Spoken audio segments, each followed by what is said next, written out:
हजारों बार बता चुके हैं कि ना मानने और ना जानने पर भी आपके हृदय में सत्ता, वो भगवान अंतर ध्यान हो जाते। प्यारे पुत्र, प्यारी पत्नी, प्यारे सुहृद मित्र आदि को आप चिता में जला देते हैं। तो था ना आपके हृदय में आदर, पर आप अनजाने से भी तो तुम मुक्त हो जाओ इस दुख से, इस प्रपंच से।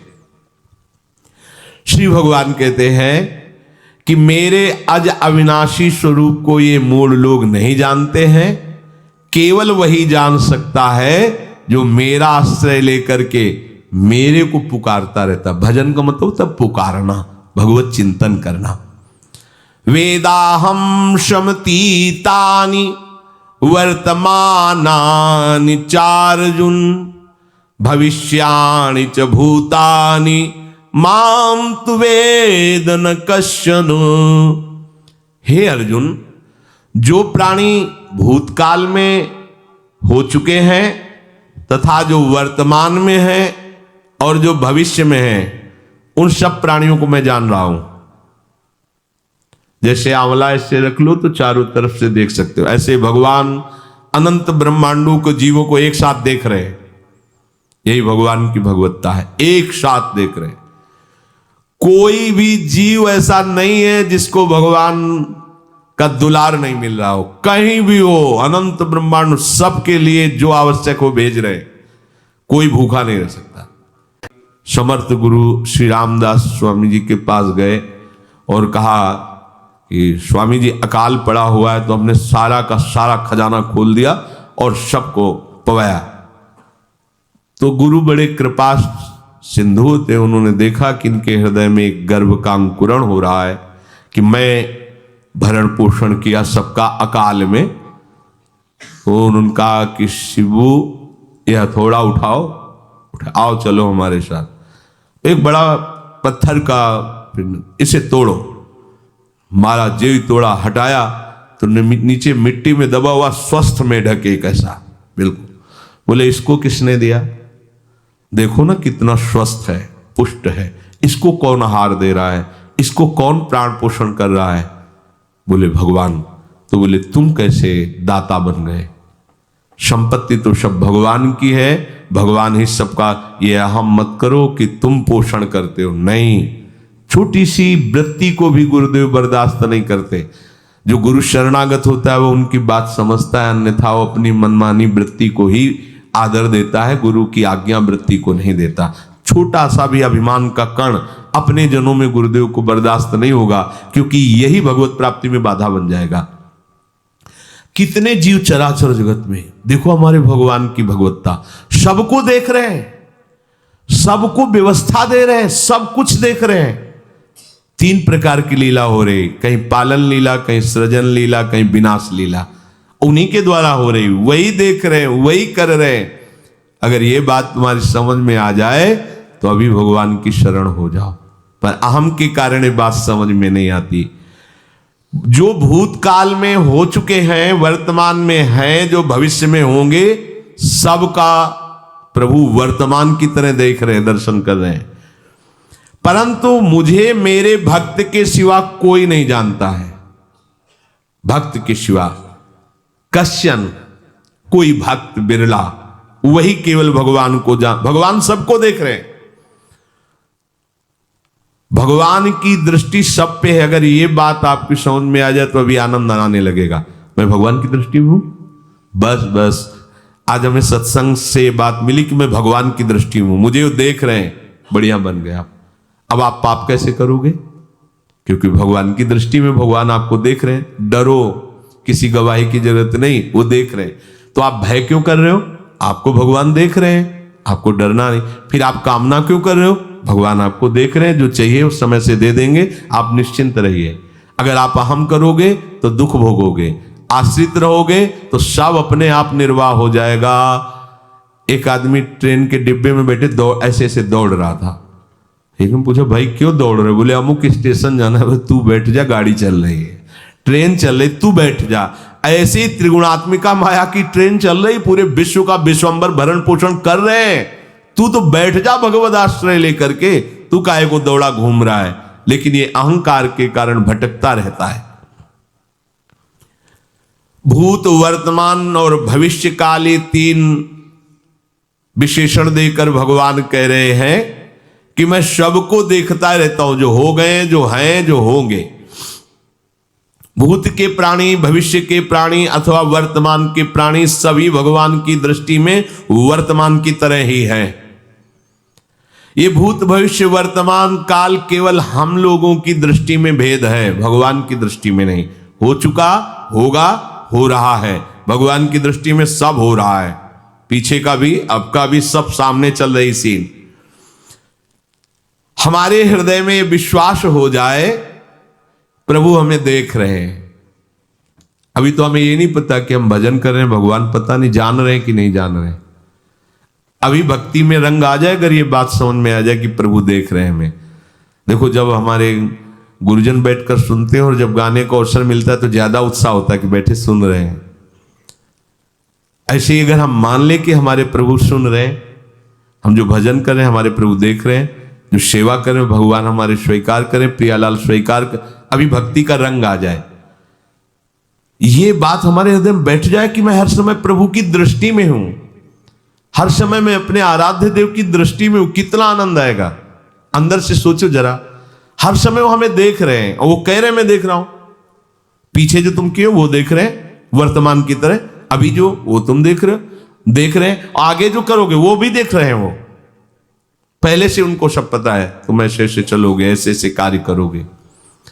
भगवान की दृष्टि में सब कुछ वर्तमान ही रहता है। संपूर्ण प्राणी काल के अंतर्गत है और प्रभु श्री हरि कालातीत है। देश, काल, वस्तु, व्यक्ति, घटना, परिस्थिति ये बदलते रहते हैं, पर प्रभु श्री हरि वैसे के वैसे ही रहते हैं। काल के अंतर्गत प्राणियों का ज्ञान एक सीमित है। अब इस दीवाल भगवान की दृष्टि में सुमेरु पर्वत पर क्या हो रहा है, जहां किसी की दृष्टि, वहां भी उनको ब्रह्मलोक में ब्रह्मा क्या कर रहे हैं, बैठे बैठे सब। इसलिए कितने महान ईश्वर हैं। एक छोटी सी भी चींटी को दाना मिला कि नहीं, उनको चिंता है। देखो, आप छोटे से 2-4 लोगों का भार लेकर के चिंतित हो रहे हो, अनंत ब्रह्मांडों के अनंत जीवों का भरण पोषण प्रभु हमारे कर रहे हैं और निश्चिंत हैं। अचिंत शक्तियां भगवान की, तो आप भी तो उनके बच्चे हो ना। ये सब कहने का मतलब है आप भी तो उन्हीं के अंश हो ना। 2-4 की चिंता में इतने तुम बावरे हो रहे हो, डिप्रेशन में पहुंच रहे हो। 2-4 कामनाओं के पीछे इतने, अनंत ब्रह्मांड तुम्हारा जो अंशी है, अनंत ब्रह्मांडों के अनंत जीवों का अनंत काल से भरण पोषण करता चला रहा है। कहीं भी किसी के साथ कुछ भी गलत नहीं हो सकता। जैसे कहते कि क्या गलत हुआ, देखो ना अभी तो बच्चा था, ऐसा ऐसा हो गया, तो तुम्हारी दृष्टि में बच्चा है, पीछे तो बहुत पुराना है ना, जो कर्म करके आया उसका फल। कहीं भी गलत किसी के साथ नहीं होता, ध्यान रखना। जहां कुछ होता है, अभी हमने देखा मानो कि ये तो बहुत गंदा है, तो सीधे जा रहा था, ये आदमियों ने मिलकर इसे पीटा, अभी सीधा चल रहा, पीछा टेढ़ा चल के आया है, और जिनको पीटा है वही आके इसे पीट रहे हैं। अब हम वर्तमान को तो देख रहे हैं ना, पीछे की बात तो देख नहीं रहे ना, और भगवान पीछे की देख रहे हैं कि इसने पीछे बहुत ऐसा गलत किया, उसका हिसाब इसको मिल रहा है, इसलिए चुपचाप देखते रहते हैं। ध्यान रखना, इतना भी गलत नहीं हो सकता इस सृष्टि में। वो कैसे गलत नहीं हो रहा, अभी तो नवयुवक था, उसने कुछ ऐसा किया ही नहीं, अभी तो नई अवस्था थी, अभी तुम्हें दिखाई दे रहा है 15 वर्ष का है, लेकिन भगवान देख रहे हैं मेरा पुरातन अंश है, किस जन्म से क्या क्या करते चला आ रहा है। ये ज्ञान हो जाएगा तो किसी भी बात में आपको दुख नहीं पहुंचेगा, विक्षेप नहीं पहुंचेगा। नहीं, बड़े बड़े विक्षिप्त हो जाते। एक गौतमी नाम की महान तपस्विनी थी, महाभारत में कथा आती है, उसका एक ही पुत्र था और उसको सांप ने काट लिया। तो वहां की कुल भी उठा के लाए और कहा, देवी मां ये देखो सांप ने तुम्हारे बेटे को काट लिया। तो उनका इतनी सामर्थ्य सांप की कैसे हो गई कि मेरे बेटे को काट लिया और मेरे से भय नहीं माना। आकर्षण वृत्ति जीव ही की, सांप सामने आ गया, तूने क्यों काटा, मैं तुम्हें भस्म कर दूंगी। तो आपने कहा पहले हमारी प्रार्थना सुन लो। मेरे सर पर मृत्यु ने आकर के अपना शासन जमा लिया और कटवा दिया, मेरा कोई दोष नहीं। मृत्यु का आकर्षण किया, महान तपस्विनी, भगवान व्यास देव जी ने ये लीला कथा गाई है। मृत्यु का आकर्षण किया, साक्षात मृत्यु सामने आ गई, थर थर कांपने लगी। गौतमी जी ने कहा मैं अपने तपस्या के बल से तुम्हें भस्म कर दूंगी। हमारे ऐसे निष्पाप बालक को तुमने सांप के द्वारा प्रेरित करके कटवाया। बोले मेरे ऊपर काल का शासन है, काल ने मुझे प्रेरित किया, मैंने सांप को प्रेरित किया, मेरा कोई दोष नहीं, ये काल का शासन। काल का आवाहन किया, काल उपस्थित हुआ। काल ने कहा कि मेरा इसमें कोई दोष नहीं, इस बालक के पूर्व जन्म के कर्म के द्वारा मैं प्रेरित हूं। इस बालक के कर्म से प्रेरित होकर मैंने मृत्यु को प्रेरणा की, मृत्यु ने सांप को प्रेरणा की, ऋषि ने डस लिया। अब आप बताओ किसका दोष है? शांत हो गई, क्योंकि इस बालक के ही तो को न काहू के सुख दुख करदाता, निजकृत कर्म भोग सुन भ्राता। कोई किसी के सुख दुख का हेतु नहीं है, अपने कर्म ही है जो हमको दुख सुख देते हैं। और ये भगवान देख रहे हैं। कोई जैसे आपको अभी मनुष्य शरीर मिला, स्वतंत्रता है, अब आप जो पापाचरण चाहो छूट है कर सकते हो, या जो पुण्य कर्म चाहो कर सकते, या भजन करना चाहो कर सकते हो।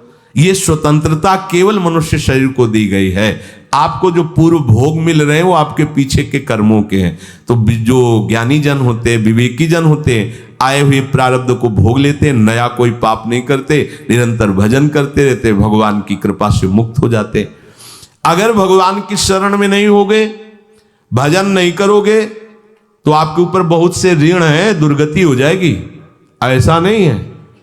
आप यहां भी तो देखो ना, आपके मकान, आपका व्यापार, सब कुछ आपका कहा जाता है, लेकिन सब कुछ सरकार का है। हर चीज का टैक्स देना पड़ेगा तुम्हें। पानी का भी टैक्स देना पड़ेगा, मकान का भी टैक्स देना पड़ेगा, और तुम भी जो करोगे वो पैसा दो सरकार को। टैक्स तुम ऐसे फ्री थोड़ी जा नहीं होता, देना पड़ता है ना। आप मान लो नौकरी कर रहे हो कि हमारी नौकरी करे, तो उसमें सरकारी टैक्स कटेगा आपका, क्योंकि आप सरकारी आदमी हो, भारत देश के वासी हो। ऐसे ही ये टैक्स लगे हुए हैं सरकारी भी, मातृ ऋण, पितृ ऋण, ऋषि ऋण, ये टैक्स है। ऐसा नहीं कि तुम कमाओ खाओ और इसके बाद मर के जाओ स्वर्ग मिलेगा। टैक्स चुकाओ। ये मनुष्य शरीर मिला, इन ऋणों से मुक्त हो। अगर नहीं हुए तो भी तुम्हें दुर्गति होगी। आप देखो, जब कभी ऐसी सूचना मिलती कि अमुक आदमी का अमुक धन पकड़ा गया, तो इनाम दिया जाता है क्या कि इतना कमा लिया? सजा दी जाती है। तुमने टैक्स की चोरी की, अगर चोरी नहीं की मेहनत से कमाया या व्यापार से कमाया, दिया नहीं सरकार को, हाँ दिया नहीं, इसीलिए तुम्हें टैक्स की चोरी का दंड मिलेगा, सारा धन अपहृत हो जाएगा, तुम्हारी निंदा होगी, तुम्हें सजा मिलेगी। बोलो मिलती है नहीं? ऐसे ही ये लड़का, बच्चा, पत्नी, पुत्र, परिवार जो भी है, ये सब श्री भगवान का तुम्हें टैक्स देना है। क्या टैक्स देना है? भगवान की शरण होकर उनका सुमिरन करो, सारे ऋणों से वो मुक्त कर देंगे। एकादश स्कंद में कहा है, मेरा भजन करने वाले का कोई ऋण नहीं रह जाता। और नहीं तो महाभारत में ही प्रसंग आता है, एक जरत्कारु नाम के ब्रह्म ऋषि थे। ऋषि और भक्त में बड़ा अंतर होता है। वो तपस्या प्रधान, जैसे दुर्वासा ऋषि तपस्या प्रधान थे, वो बाल ब्रह्मचारी और तपस्या से युक्त एक दिन भ्रमण कर रहे थे, तो आवाज आई, मेरी रक्षा करो, मेरी रक्षा करो। तो उस आवाज की तरफ बढ़े तो देखा कुएं में उल्टा लटके हुए हैं बहुत से ऋषि, और एक केवल तंतु है, एक केवल तंतु है जिसमें दो चूहे लगे हुए उसको भी काट रहे हैं, एक काला और एक श्वेत। तो उन्होंने देखा और दयालु हो गए कि ऋषियों, मैं तुम्हारी कैसे रक्षा कर सकता हूं? तो उन्होंने कहा कि ये जो दो चूहे हैं रात और दिन हैं, और जो हम लोग हैं ये तुम्हारे पितर हैं। ये चूहे तुम्हारी धर्म में गए नहीं, पुत्र हुआ नहीं, तो तपस्या में, भक्ति में एक दम है कि सब ऋणों से मुक्त कर देगी। ये बात ध्यान रखना, तपस्वी अलग है, भक्त अलग। इसलिए पीछे चर्चा आई थी कि तपस्वियों से भी अधिक, ज्ञानियों से भी अधिक, कर्मकांडियों से भी अधिक वो मेरा भक्त योगी होता है। तुमने तो ब्याह किया नहीं, तो अब ये तंतु रात दिन तुम्हारे जीवन को काट रहे, जहां तुम खत्म हुए हम सब नरक में गिर जाएंगे। पितरों ने कहा, तुम पितर ऋण से युक्त हो, मुक्त तभी होगे जब ऐसा करो। वो दृश्य खत्म, अंतर ध्यान हो गया। वो बड़े दुखी हुए कि क्या करें। तो उन्होंने मन में निश्चय किया कि एक ब्याह तो करूंगा पितरों के उद्धार के लिए। इतने बड़े तपस्वी हैं जरत्कारु जी, बड़ी महिमा है। लेकिन बात यहां फंस गई।